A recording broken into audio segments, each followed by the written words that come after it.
Bonjour, aujourd'hui on se retrouve pour le 6e épisode du guide d'élevage et aujourd'hui je vais vous parler d'essaimage.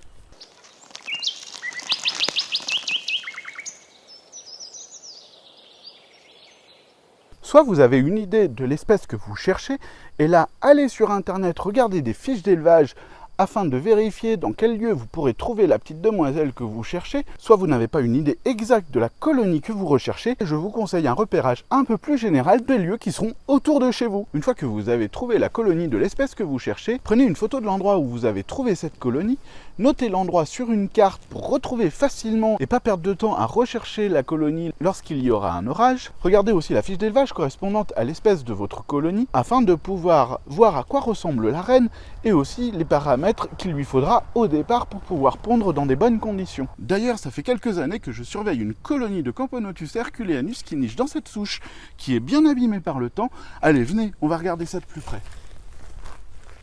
La Camponotus herculeanus et la Camponotus miniperdus sont très similaires, voire indifférenciables à l'œil nu. Leurs conditions de maintien sont d'ailleurs similaires. La seule différence va se voir avec un microscope. En effet, la Camponotus herculeanus aura le gastre moins poilu. On peut retrouver ces deux espèces partout en France, sauf sur les côtes méditerranéennes, et elles vont essaimer entre mai et juillet. J'ai eu la chance de trouver quelques gînes il y a 2 ans que j'avais identifiés à l'époque et je viens régulièrement pour voir comment évolue cette colonie. Et malheureusement, depuis l'année dernière, la colonie est beaucoup moins active. On a eu des gelées précoces et des redoux, ce qui a pu fragiliser la colonie. Une fois rentré avec toutes ces données à la maison, allez sur les forums, regardez les fiches d'élevage et essayez de voir à quoi va ressembler la future reine de votre colonie, la période d'essaimage et aussi les conditions de maintien. Vous n'avez peut-être pas une idée précise de l'espèce que vous voulez élever. Et là, je vous conseille de regarder plutôt autour de chez vous, un endroit où vous aurez une chance de trouver des fourmis. Alors c'est simple, il faut d'abord savoir ce qu'aime une fourmi. Une fourmi va aimer la chaleur, l'humidité et la nourriture. Donc cherchez un endroit pas loin de chez vous où il va y avoir ces facteurs-là pour la nourriture, des insectes, des fruits, etc. Ça va toujours être une source supplémentaire de nourriture. Donc si vous avez des arbres fruitiers pas loin, ça peut aider pour trouver un peu plus facilement des fourmis. Par exemple, les chemins de randonnée, les sentiers de campagne pour les tracteurs, enfin tous ces chemins sont souvent bien exposés au soleil. Vous allez voir, en général sur les bas-côtés, vous devriez trouver votre bonheur. Comme pour le repérage d'une espèce en particulier, je vous conseille de faire une note pour chaque colonie découverte avec le lieu, une photo d'une ouvrière assez claire pour pouvoir l'identifier. Si vous n'avez pas le matériel nécessaire, à la limite prélevez juste une ouvrière dans un des tubes à essai afin de pouvoir l'observer de plus près et de pouvoir faire une identification. Ça vous permettra de savoir de quelle espèce il s'agit afin de pouvoir déterminer la période d'essaimage et à quoi ressemble la reine. Nous voilà prêts pour les périodes d'essaimage, il n'y a plus qu'à attendre le grand jour. Alors les jours d'essaimage, il faut savoir qu'il y a souvent des facteurs qui reviennent. C'est souvent juste avant les orages de chaleur, donc attendez qu'il fasse un peu chaud pendant quelques jours. Et si vous voyez à la météo qu'un orage se prépare, allez faire un peu de repérage, voir s'il y a un peu d'activité sur les colonies que vous avez repérées. Et si c'est le cas, revenez régulièrement pour voir le moment où elles vont essaimer. Alors je vous préviens, en général, ça va être juste au moment où les premières grosses gouttes vont arriver. Vous allez prendre la douche en même temps que votre récolte. Alors on peut se demander pourquoi c'est avant les orages. Quelques jours avant, il a fait très chaud, ce qui peut permettre au couvain de se développer beaucoup plus vite et peut-être de mettre à terme les nymphes de futurs sexués. Il y a certainement aussi une autre explication, c'est qu'avant les orages, la terre est souvent très sèche et très dure. Alors peut-être que les reines ont du mal à creuser la terre trop sèche et qu'elles attendent l'orage pour que la terre se ramollisse. Alors je vous préviens, toutes ces hypothèses, c'est des réflexions personnelles. Et la dernière chose à laquelle j'ai pensé, c'est que quand il y a des gros orages, donc des grosses pluies, on voit l'eau ruisseler sur les trottoirs, sur la terre, etc.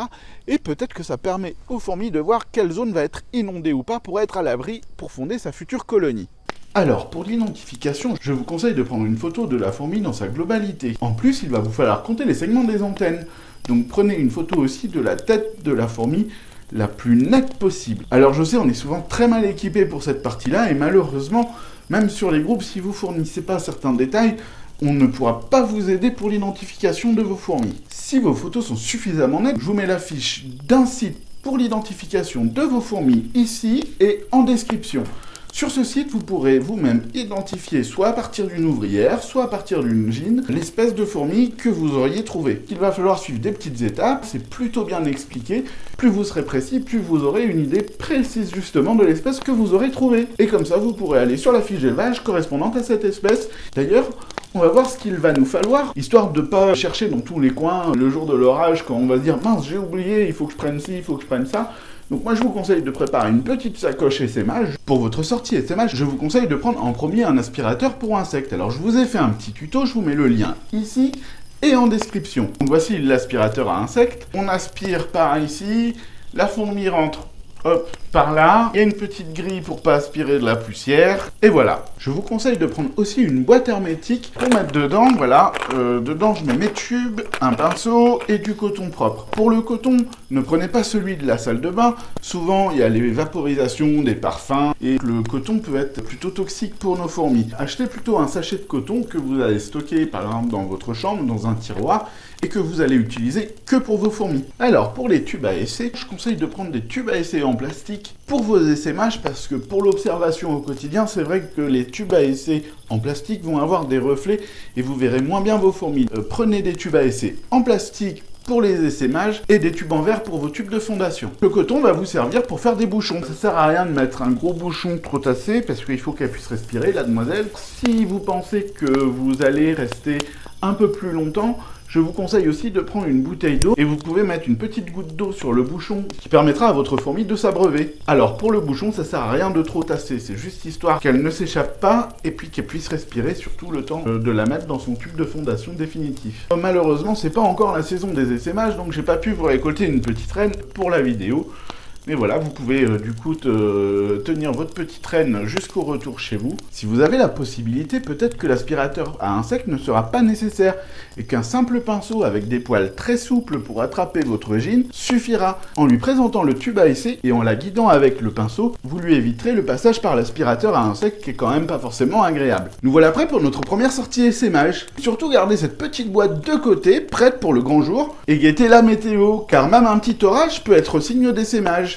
En général, elles vont essaimer juste avant ou juste après un orage. Partez à l'assaut de votre premier essaimage, mais bon, il faut quand même savoir à quoi ressemble une reine.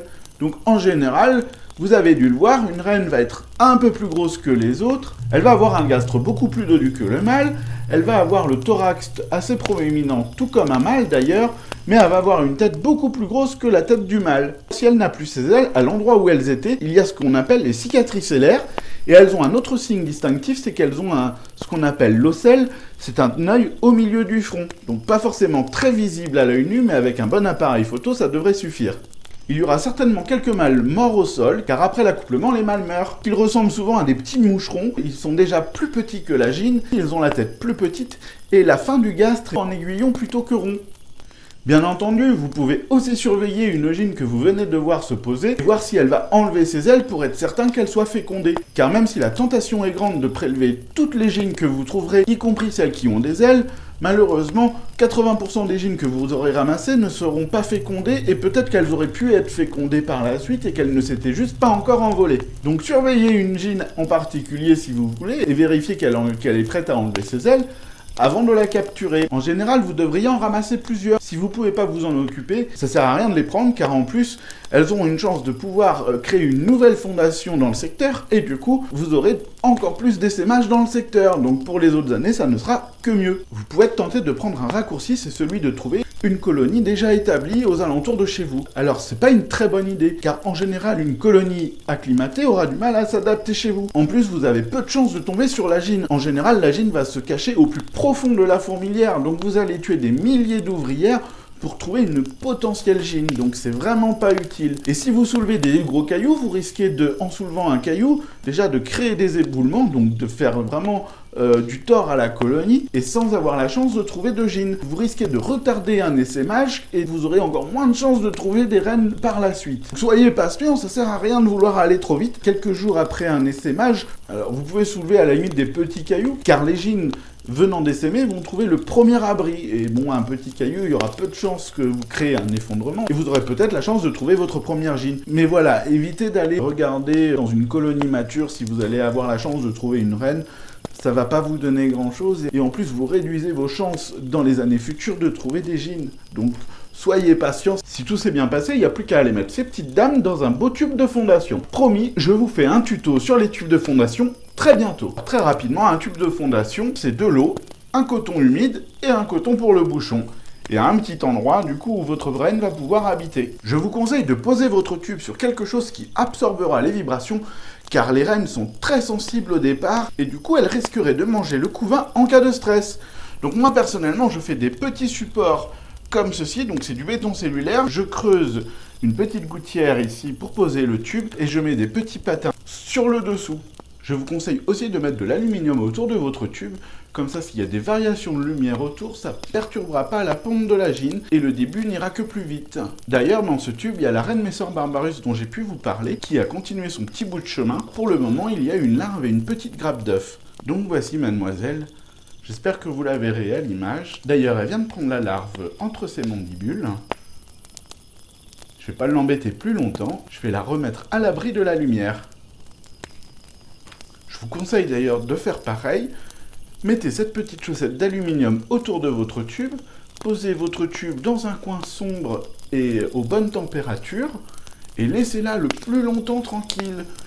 Plus vous serez patient, moins vous la regarderez et plus vous aurez de chance que ça aille vite. Ici, j'ai un petit placard que je chauffe avec le thermostat, comme ça je suis sur des bonnes températures, et qui ferme, donc il est à l'abri de la lumière. Et pour éviter justement quand j'ouvre le placard qu'il y ait des changements de lumière, je mets ces petites chaussettes d'aluminium, comme ça notre petite demoiselle est bien au calme. Essayez de regarder pas plus d'une fois par semaine, histoire de vous rassurer, mais de toute façon ça changera pas grand chose que vous regardiez plus souvent. Voilà bientôt à la fin de ce guide d'élevage. J'espère que toutes ces vidéos vous auront été utiles. D'ailleurs, j'ai souvent des questions avec des réponses qui se trouvent dans mes vidéos. Soyez sympa, regardez bien le guide d'élevage avant de me poser des questions sur l'élevage.